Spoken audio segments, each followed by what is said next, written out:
Have you ever wondered if the story you know about the first woman truly reflects the whole truth? Leave us your comment and tell us if you've ever felt that something didn't quite fit, that there was an ancient silence hidden between the verses of Genesis. Today, we are going to dive into a mystery that challenges centuries of interpretation and could forever change the way you understand the scriptures. What if Eve was not the first woman? What if, before her, there existed another figure, forgotten, silenced, erased from collective memory but never completely extinguished? Her name echoes in ancient rabbinic whispers, in fragments of the Talmud, and in the margins of theological thought as an unsettling echo. She is Lilith. And her story, or perhaps her shadow, invites us to look again at the beginning of everything. In the first chapter of the book of Genesis, we find an ordered and majestic creation. God creates the heavens and the earth, separates light from darkness, establishes the firmament, and fills the world with life. Then, in verse 27, we read something surprising. So God created mankind in his own image. In the image of God, he created them. Male and female, he created them. Genesis 1:27. Here, without any mention of a rib or Adam's sleep, man and woman are created together, equal in a single divine act. But in chapter 2, the narrative changes. Now Adam is formed from the dust of the earth, and the woman is drawn from his side. This second account has been the foundation of traditional theology about Eve, but what happened to the first woman mentioned in the previous chapter? Jewish sages, especially those from the medieval period, noticed this apparent contradiction. How can it be that in one moment God creates man and woman together, and then makes Eve from Adam's rib, as if it were the first time? To reconcile both accounts, some ancient texts, such as the Alphabet of Ben Sira, a satirical and mystical work from the 8th or 9th century, offer a provocative answer. Before Eve, there was Lilith, Adam's first wife. She was formed from the same dust as Adam, on equal terms, but she refused to submit to him. When Adam sought to dominate her, Lilith uttered the sacred name of God, the ineffable Tetragrammaton, and fled from Eden. This detail is crucial. In Jewish tradition, the name of God holds unfathomable power. Merely pronouncing it implies a direct connection to the divine, to the eternal. That Lilith had access to that name and used it to free herself speaks of a powerful, autonomous figure, dangerous to the patriarchal order that would dominate later interpretations. She was not expelled for disobeying, as Eve was, but chose to leave. She was not tempted by a serpent, but invoked God himself to assert her freedom. Isn't that unsettling? Doesn't it completely change the way we understand the beginning of humanity? After her flight, according to these mystical texts, God sends 3 angels, Senoi, Sansenoi, and Semangelof, to bring her back. But Lilith refuses. As punishment, she is transformed into a demonic figure associated with the night, infant death, and seduction. But is this a curse or a reinterpretation? A fall or a resistance?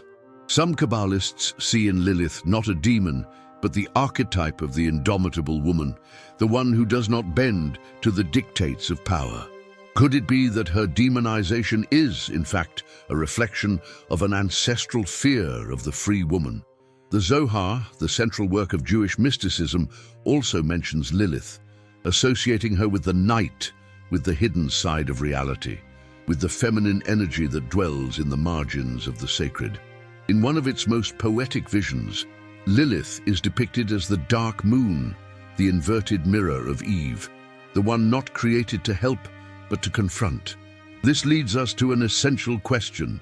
Can there be 2 beginnings, one official and one secret, one narrated in the light of day, and another that whispers from the shadows of the text? The biblical Hebrew is full of clues. The word used for side in the creation of Eve is tsela, which can also mean side, chamber, or even internal structure. Some scholars argue that it is not merely a rib, but a symbolic separation, a division of the primordial being. If the first human was androgynous, as some rabbinic interpretations suggest, then the creation of Eve was not a new creature, but a partition. And what if Lilith was that other part that refused the division? What if Eve represents the part that adapted, and Lilith the one that rebelled? Saint Jerome, translator of the Vulgate, mentions Lilith in his translation of Isaiah 34:14, where he refers to a desert creature called Lamia, or Lilith. The Hebrew text literally says, "and Lilith will rest there." Although many translate this word as nocturnal creature, the reference is ambiguous enough to suggest a being with a history. What if that rest in the desert is a metaphor for her eternal exile, for her patient waiting to be remembered? Lilith does not appear in the traditional biblical canon as an explicit character, but her trace is in the cracks of the text, in oral traditions, in the nightmares of fearful mothers in antiquity, and in the mystical meditations of sages who dared to read between the lines. What other truths have been hidden? What other names were erased to preserve a single, accepted narrative? Perhaps Lilith's silence is louder than any word. The spiritual tension this generates is no small matter. How does this story affect our understanding of original sin, the role of women, the balance between obedience and freedom? What if the true conflict in Eden was not between man and God, but between two modes of existence, submission and sovereignty? Isn't it significant that after Lilith's flight, Eve is created from a part of Adam and not from the same dust? Is this a sign that the model of equality was replaced by a hierarchical one? Traditional readings have feared Lilith. They have painted her as a mother of demons, a devourer of newborns, a seductress of sleeping men. But these images are not neutral. They reflect an ancestral fear, the fear of chaos, of what cannot be controlled. In that sense, Lilith represents much more than a mythological figure. She is a spiritual mirror, a warning, a call. What part of us has been silenced for not fitting into pre-established molds? What gifts have we repressed for fear of being considered dangerous? The story of Lilith, far from being a mere marginal myth, is a deep crack in the official narrative.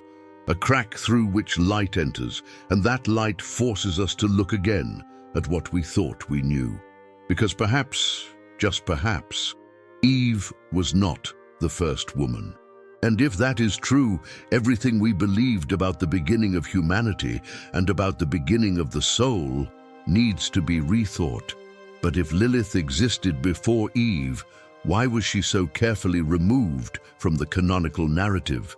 What threat does her presence pose to established religious, social, and spiritual structures? Isn't that very omission a revelation in itself? Because everything that is so painstakingly erased, everything relegated to silence, usually holds a power that unsettles. In many traditions, the forbidden does not disappear. It transforms into a symbol. And Lilith, by being excluded from the garden, was not destroyed. She was transfigured into a demon for some, an ancient goddess for others, but always present, like a sacred shadow that never fully faded. It is important to understand that Genesis was not written in a vacuum. Its composition and editing were the result of centuries of oral transmission, rabbinic debates, and cultural tensions. In that amalgam of voices, some were amplified and others silenced. Lilith represents one of those silenced voices that continues to shout from the margins of the text. Her story may seem like heresy at first glance, but often heresies are nothing more than uncomfortable truths that arrive too early. The fact that her name appears in texts like the Babylonian Talmud, the Zohar, and other Jewish mystical works shows that Lilith was never entirely discarded. She was debated, feared, invoked, rejected, but always remembered, and here is where the mystery deepens. Because Lilith is not just a character, she is an archetype. She represents the feminine energy that does not conform, that does not ask for permission. that connects directly with the divine without intermediaries. A figure that unsettles precisely because she breaks the mold. In a world that for centuries has glorified submission and interpreted obedience as a spiritual virtue, Lilith embodies a different form of holiness, that of inner truth, even when that truth challenges the powerful. Isn't that, in a way, also a form of faith? Some mystics even see her as a complementary figure in the cosmic balance. If Eve is the luminous moon, Lilith would be the dark moon. Both necessary, both reflections of the human soul. This interpretation, more symbolic than literal, allows us to see in Lilith a metaphor for everything that has been rejected for not fitting. Ideas, people, intuitions, visions. Isn't part of our spiritual journey to recover what was excluded? Isn't the message of the gospel also one of redemption for the forgotten? In Kabbalah, Lilith sometimes appears as the consort of Samael, the angel of severity. But she is also assigned a role in the dynamics of the Sephirot, the divine emanations of the Tree of Life. In this context, her figure is not purely evil, but part of the necessary balance between mercy and judgment, between expansion and restriction. This idea profoundly challenges the traditional dualistic vision that classifies everything as good or evil, light or darkness. Lilith's presence in this system suggests that even the darkest forces can have a sacred function when integrated with wisdom. And yet, even today, Lilith's story remains uncomfortable for many. Why? Because it forces us to ask whether everything we have been taught about the beginning of humanity, about roles, sin, obedience, love, power, has been a selective narrative. What changes in our spirituality if we accept that there was a woman before Eve, created as Adam's equal, who chose to leave rather than submit? What changes if that figure was demonized not for her evil, but for her independence? Perhaps that is why her story has resurfaced in so many different generations, from ancient texts to contemporary culture. Lilith has been reinvented as a feminist symbol, an artistic muse, a guardian of hidden dreams. But beyond modern interpretations, her essence remains, a figure who dared to look at Adam and at God himself in the eyes without bowing her head. And that, in any time, is a profoundly spiritual act. We can see then that Lilith's story is not a threat to faith, but an invitation to deepen it. It calls us to dig beyond the official narratives, to recover the lost fragments of the human soul. It's not about replacing Eve, but about understanding that the story of humanity is more complex, richer, more spiritual than we often dare to admit. Perhaps God did not create a single way of being a woman, nor a single way of loving, nor a single way of walking with him, because Lilith reminds us that there is a spirituality of the margins, of the exiled, of those who do not fit. And that spirituality is no less sacred. Sometimes it is even more authentic. In it dwells a faith that does not conform, that seeks, that shouts, that questions. A faith that is not afraid to return to the beginning to find what was forgotten. And you, what do you think about this mystery? Do you believe that Eve was truly the first woman? Or do you feel that there is an older, deeper story waiting to be rediscovered? Leave us your comment and share your spiritual reflection. Don't forget to subscribe to the channel and share this video if you feel this message needs to be heard. Because perhaps in the echoes of the past, we will find the keys to a fuller, more conscious, more vibrant faith.